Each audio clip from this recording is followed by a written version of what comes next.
Hey guys, good morning. Welcome back sa ating channel. At ngayon ay meron tayong ite-test drive na unit. Ito yung Dongfang Nanobox. So, ngayon papunta ako ng Pampanga doon sa bahay. At meron tayong aatenan na birthday party.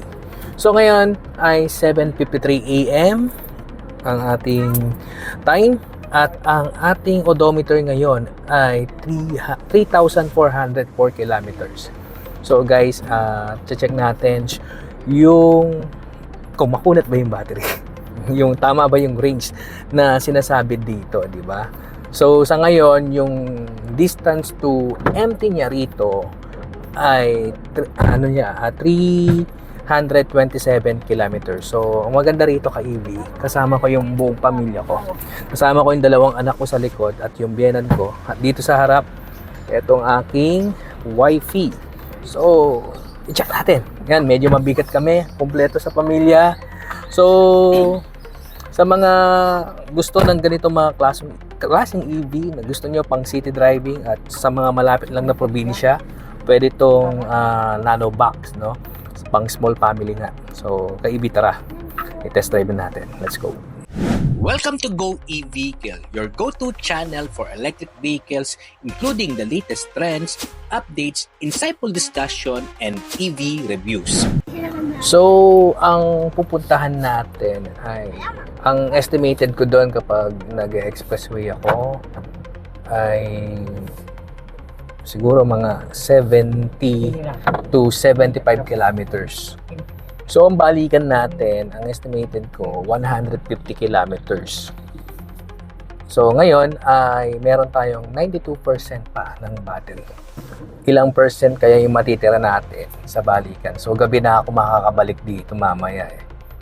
So, yung papunta lang natin. At syempre, daanan din natin yung Petron dito sa may Marilao.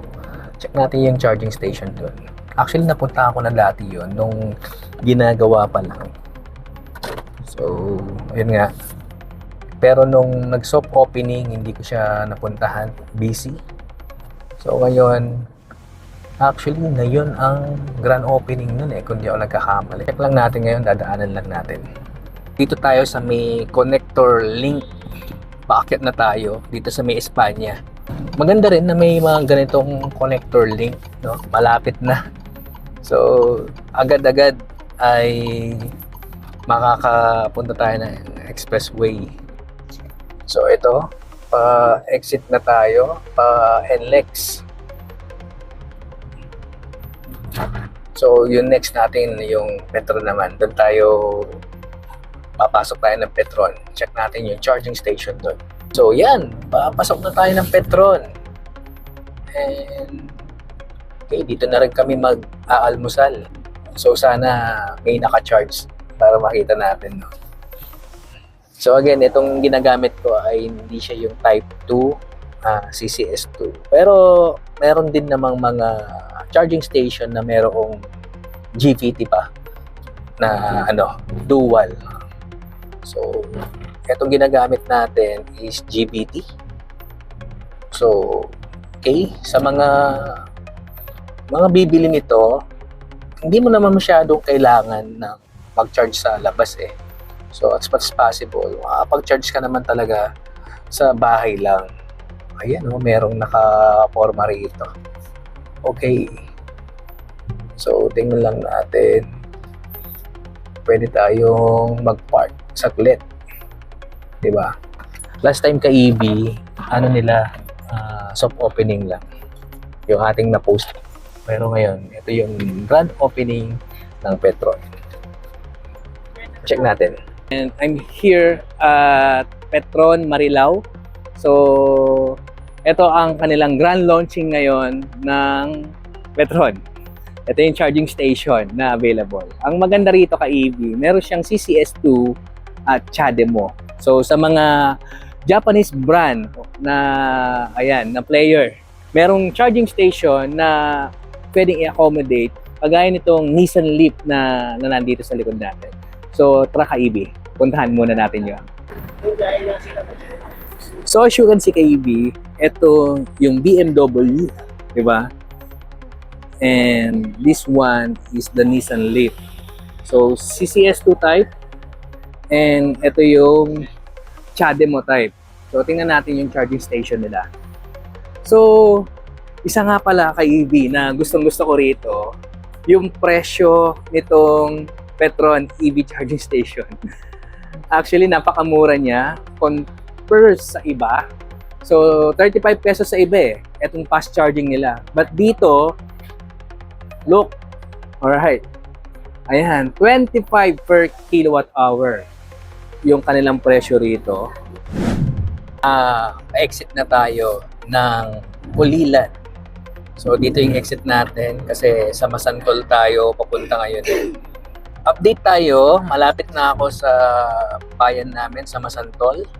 And ang ating battery capacity as of now ay 69% pa. Sarap ba limango? Gusto mo yung sugpo?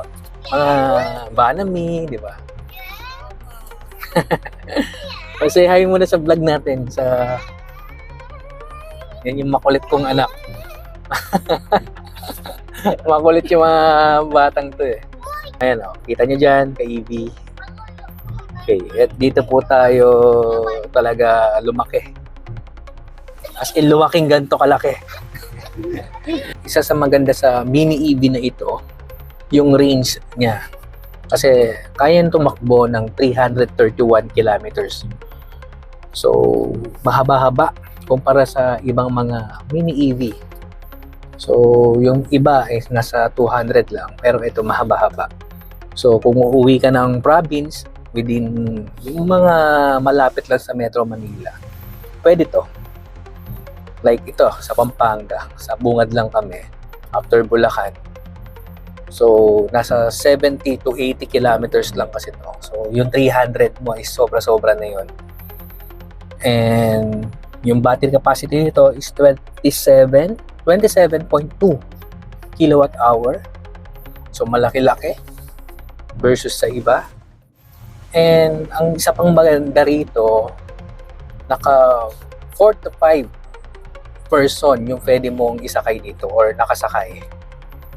So, sa iba, talagang 4 lang 4 lang talaga. Unless kung isiksik na lang din. Then, meron siyang compartment sa likod na maluwag din. Sa ngayon, meron kami mga dalang mga gamit. Doon nakalagay lahat. So, maluwag din naman. So, sa ibang mini EV, wala siyang ganong space. So, maliit na space lang talaga yung pwede mong ilagay dito, doon sa likod niya.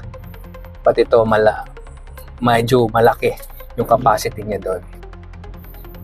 At isa pang napansin ng anak ko ay tinitingnan daw yung kotse. Liit kasi, no?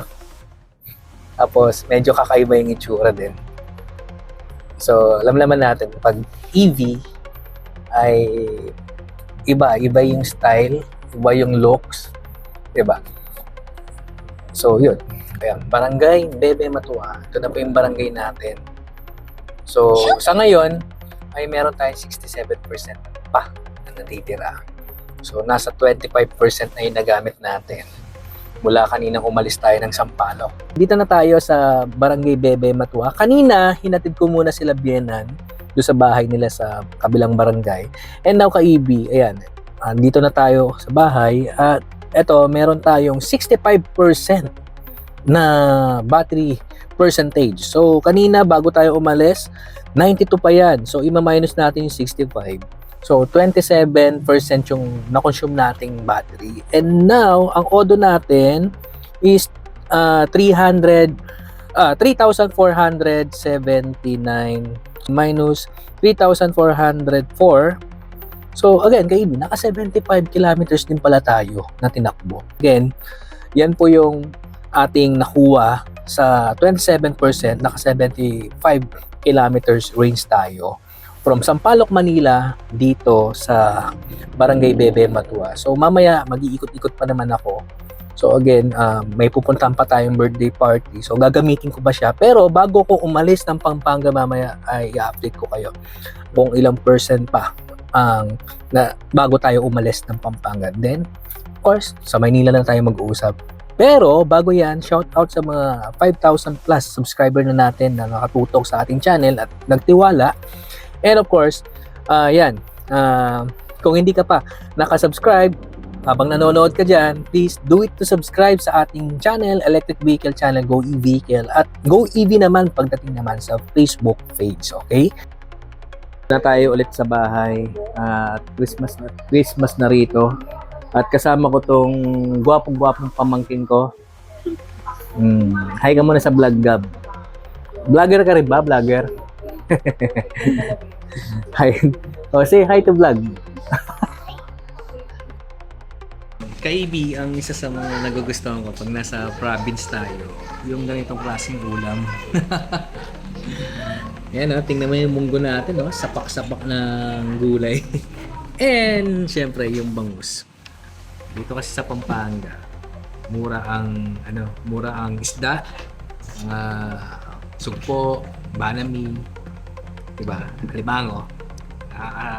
Nakakatakam. Tara, kain tayo. Part KB, ayan, kakatapos lang nung napuntahan nating party at ang oras ngayon is 7:42 PM. Okay, maya lang ay uwi na rin kami. Naantay ko na lumabas dito sa Villa yung kasama ko. And of course, balita ako kayo mamaya ulit ka EV kung nandun na ako sa Manila. Alright? Let's go. Balikan ko lang kay EV, nakalimutan kong banggitin, 62% pa rin yung ating percentage nitong ating EV ngayon, no? So, yun nga, as usual, meron tayo dito, odometer natin is 3,480 km. So, nadagdagan lang ng konti mula nung kanina na nag-update ako. Sige, let's go. Una nang bumaba sila misis at ito, nagpa-park tayo. Again, bagay talaga itong EV na to sa mga ganitong kalsada sa amin na two-way, but kung may mga nakaparking sa gilid pa sa kabilang side, talagang ito yung bagay, madali siyang ipasok, hindi siya magagasgasan kasi makitid lang. So isa yan. Anyway, pag-usapan natin kay EV yung natitira natin percent, no? So sa ngayon, ang natitira natin ka-EV na battery percentage is 36%. Ay, 36, sorry. 35%. Medyo nalulula lang, no? Anyway, ayan, 35%. So, kung kaninang umaga, nasa 92 tayo nung umalis, okay, versus ngayon na 35%, naka 57% din tayo na nagamit, na consume natin sa buong maghapon mula kaninang umaga. By the way, time check natin 10:56 PM. So medyo nagtagal lang kami kasi kumain pa kami sa labas kanina bago umuwi. At odometer natin ngayon is 3,550. So i-minus natin yung 3,404 siguro. 3,404, naka 146. Ano tayo? Ewan ko kita dyan. 146 kilometers tayo sa buong maghapon natin. Kasama na yung ikot natin doon. Sa 57%, tapos ganyan nakuha mo, para sa akin is okay na rin yan. It's good na rin yan para sa ganitong klaseng EV o mini EV na makakarating ka sa Pampanga o sa malapit na probinsya natin na ito yung gamit mo. So summarize lang natin kay EV yung mga na-experience natin pagdating sa pagdadrive nito. Una, syempre yung ayoko. So yung road noise niya sobrang ingay pagdating dito sa loob. But syempre mini EV to, hindi to SUV, hindi to yung malalaki yung gulong makakapal. So tamang gulong lang ang meron dito. I think is 13-inch yung kanyang gulong, if I'm not mistaken. Not bad na rin yon kasi yung iba nga rin na hindi electric, ganun din naman yung experience natin. Medyo maingay sa mga ibang sa kalsada ng, alam mo yung sa LX, di ba merong pino doon, merong hindi. Maingay siya pag hindi. Pero sa mga fine, okay naman. Tapos yung bilis niya depende rin talaga sa apak natin, sa acceleration natin. Walang problema yun. So, seamless. Kung ano yung piga mo, yun ang ibibigay niya. Mabilis din naman kay EV. Sa overtaking, wala akong problema. Sa braking system, wala din akong problema. Ventilated disc brake dun sa harap. At sa likod natin ay drum brake. So, may sakay ako kanina. 5 kami, 2 dito sa harap, 3 sa likod. At yung timbang naman ng dalawang nakasakay kanina is standard na timbang. Yung aking panganay at saka yung biyanan ko. At ako mismo is 95 kilos. So, medyo mabigat din. Anyway, sa suspension. Okay. Pagdating sa suspension, okay na okay ako sa suspension niya. Lalo na dun sa mga, like dito sa may Pulilan area, ang daming mga, yung pinagdugtungan ng mga kalsada natin ay medyo makakapal eh. Ganun, kayang-kaya niya kay EV. Suspension pala nito kay EV is MacPherson independent suspension yung nasa harap at torsion beam naman yung nasa likod. So, very okay para sa akin. So, ano pa ba yung pwede kong i-discuss? Pagdating sa looks, okay yung looks pero yung kulay niya for me ay hindi ko siya type. So, siguro kung bibiling ko to, kulay puti yung bibiling ko. Or kung may black to, alam ko wala namang black to. Dati kasi ni-review natin is kulay pink, di ba? So, yun, yung pagdating sa interior, yung kulay niya dito, okay naman din. Sa mga gusto ng mga ganito, light color. So, for me, is ang gusto kong combination yung mga dark color. Mga 2-tone lang or 3-tone. Tapos yung mga silver accent. Pero depende yan kay EV sa mga gusto. Ang alam ko naman kasi sa mga mini EV, mostly ay naka-light color siya. At ang madalas gumagamit ng mini EV ay yung mga female driver natin. So again, iba-iba tayo ng preference at mga gusto pagdating sa electric vehicle or EV. And of course, syempre, ayun yung mga bagay na i-consider nyo pag bibili kayo, di ba? So, huwag kayong bibili ng hindi ni gusto. Yun lang. Anyway, sa mga gusto ng mga gantong klaseng content about electric vehicle, alright, please subscribe sa electric vehicle channel Go E-Vehicle sa YouTube at pagdating sa Facebook natin, Go EV. Meron din tayong TikTok at Instagram account. So, pakipollow na rin po, please. So, yun lamang. Salamat sa iyong panonood at pagbibigay ng oras sa panonood ng video na to. Let's go!